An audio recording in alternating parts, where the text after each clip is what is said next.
Bismillahirrahmanirrahim. Assalamualaikum warahmatullahi wabarakatuh ya. Baik, kita lanjut ke materi konsep komunikasi pada anak ya. Ini adalah tim pembuatnya adalah Miranda dan Regita ya.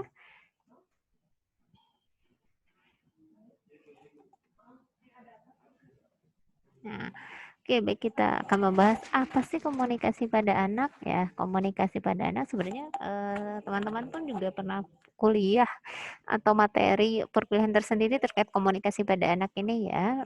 Komunikasi terapeutik Komunikasi terapeutik kepada anak adalah komunikasi hubungan interpersonal perawat dan klien atau anak, merupakan proses belajar bersama dalam rangka memperbaiki pengalaman emosional klien. Itu adalah komunikasi terapeutik pada anak.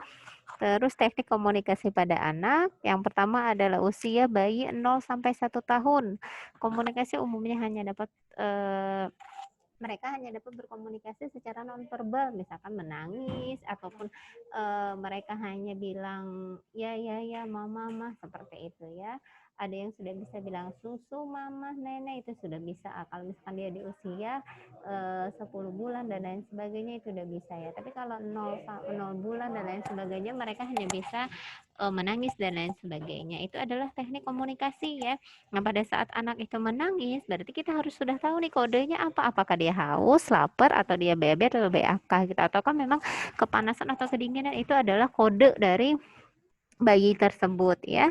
Gitu. Terus ini adalah usia toddler 1 sampai 3 tahun dan prasekolah 3 sampai 5 tahun. Komunikasi umumnya dapat dilakukan secara nonverbal, bermain, dan verbal secara bercerita.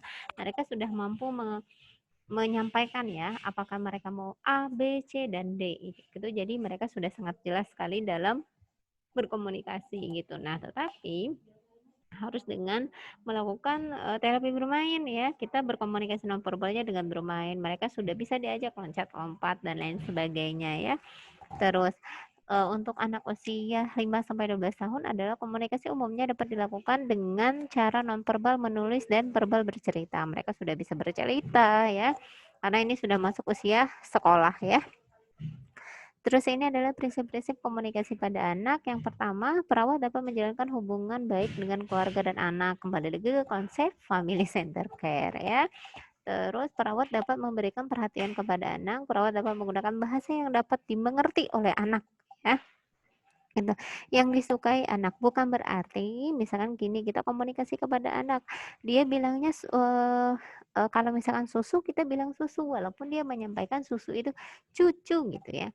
Misalkan kita sampainya mama mau minta susu gitu ya, mama susu misalkan gitu, walaupun dia dengan menyampaikan mama, dedek, cucu gitu ya. Tapi kita tidak boleh mengikuti bahasa mereka gitu. Kita tetap dengan bahasa yang memang seharusnya kita ucapkan gitu. Bukan berarti misalkan udah maksudnya misalnya gini, yang dimengerti oleh anak, oh berarti kita harus menyampaikan, kan anak itu bilangnya susu itu kan cucu, berarti kita juga harus mengikuti cucu. Tidak ya, kita tetap dengan ya susu gitu ya. Kalau kita misalkan menyampaikan mengikuti bahasa anak-anak, misalkan dia bilang susu itu cucu, cucu mana cucu, nah selamanya dia akan bilang susu itu ya cucu gitu ya. Tapi misalkan gini, kita bilangnya dingin, kita bilang oh ya cuacanya dingin ya, atau kalian bilangnya kalau dingin itu gitu. Nah dia juga kalau misalkan memberikan kode ke kita dengan dingin itu pasti dia bilangnya misalkan seperti itu ya. Jadi walaupun komunikasi dengan anak tetap dengan bahasa kita gitu ya, yang memang anak kan dia lagi proses belajar gitu ya, walaupun dia penyampaiannya entah itu susu tadi jadi cucu dan lain sebagainya gitu, gak jadi masalah, tapi nanti dia akan benar sesuai dengan apa yang kita bicarakan selama ini, sesuai apa yang kita ucapkan gitu. Tapi kalau kita mengikuti mereka susu jadi cucu jadi ini, ya udah selamanya dia pun aku udah 5 tahun bilang susu masih cucu, sebenarnya dia bisa mengungkapkan, tapi karena orang dewasa penyampaiannya mengikuti bahasa mereka, jadi dia beranggapan, oh benar ya kalau susu itu cucu ya, selamanya dia bilangnya cucu gitu ya. Terus ini adalah tujuan komunikasi pada anak. Yang pertama adalah membantu anak untuk memperjelas dan mengurangi beban. Itu mengurangi keraguan dalam hal mengambil tindakan yang efektif, mempengaruhi orang lain atau lingkungan fisik dan dirinya sendiri. Nah, kalau misalkan dia sudah mampu berkomunikasi dengan kita, kita pun juga sudah mampu berkomunikasi dengan anak gitu ya. Sebenarnya anak itu kadang dia tuh mau menyampaikan A tapi disampaikan ke kita B, atau dia mau menyampaikan C ternyata disampaikannya A. Jadi sebenarnya bukan itu loh Bun yang saya mau, saya tuh maunya ini, tapi itu tidak tersampaikan karena tidak adanya komunikasi yang baik tadi, atau ragu untuk dia menyampaikan sesuatu itu, saya diterima nggak ya, mau nggak ya gitu. Nah itu yang membuat anak tersebut ragu untuk menyampaikan komunikasi itu. Nah, ini adalah hambatan komunikasi, keterbatasan dalam perkembangan bahasa, konsep dan pengalaman, ucapan tidak jelas, tidak tanggap dalam diajak bicara ini. Jika memang setiap anak itu perkembangannya beda-beda. Ya ada yang memang anak usia 1 tahun dia udah mampu berbicara dengan jelas, ada yang belum dan lain sebagainya. Tapi kita bisa mengikuti gitu ya. Kecuali memang anak ada gangguan pada sektor bahasanya, itu baru harus kita kaji, harus kita sesuaikan lagi untuk komunikasinya ya.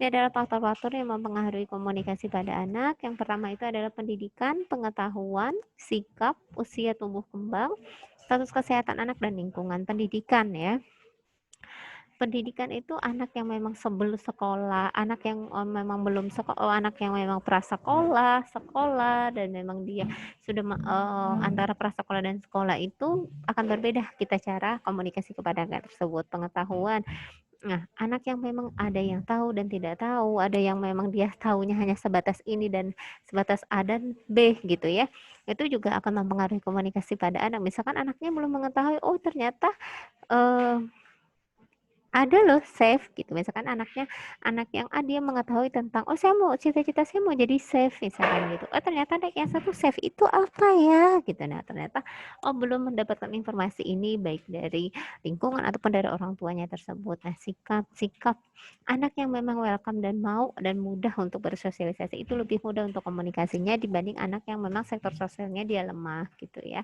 Tapi bukan berarti misalkan anak dengan sektor sosialnya lemah dia tidak bisa dia komunikasi, bisa gitu ya, tapi caranya yang berbeda. Nah, usia tumbuh dan kembang yang tadi saya bilang, setiap anak itu kan pertumbuhan dan perkembangannya berbeda-beda gitu, tidak bisa kita samakan gitu. Jadi kita sesuaikan dengan keadaan anak tersebut. Status kesehatan anak ya. Kalau misalkan anaknya sakit dan lain sebagainya, itu pasti akan susah untuk diajak komunikasi gitu, karena fokusnya bukan hanya diajak ngobrol tapi dia fokusnya ke sakitnya anak tersebut. Lingkungan gitu ya, lingkungan misalnya kita ketemunya anak yang memang biasanya bahasa biasa daerah gitu, jarang sekali dengan diajak bahasa Indonesia, itu juga akan susah gitu ya diajak untuk komunikasi. Kecuali kita mengikuti bahasa yang mereka pahami, misalkan bahasa Jawa, misalkan bahasa daerah, berarti bahasa itu yang kita mengikuti bahasa mereka gitu ya. Jangankan itu bahasa luar, Inggris dan lain sebagainya, kalau anaknya memang ngomongnya bahasa Inggris dan kita kurang memahami itu pun juga pasti akan mempengaruhi komunikasi pada anak ya. Terus ini adalah proses keperawatan pada anak, pengkajian, diagnosa keperawatan, intervensi, implementasi, dan evaluasi. Kapan sih pada tahap ini kita harus komunikasi itu kita jalankan, kita lakukan dalam setiap tahap ini, kita harus melakukan atau melaksanakan komunikasi itu. Jadi wajib berkomunikasi dalam setiap tahap ini. Nggak mungkin kalau pengkajian tanpa kalian tanyakan, kayaknya namanya Jono deh, ternyata namanya Jenny gitu ya, gitu. Itu harus tetap dilakukan ya. Terima kasih ya, sukses semuanya.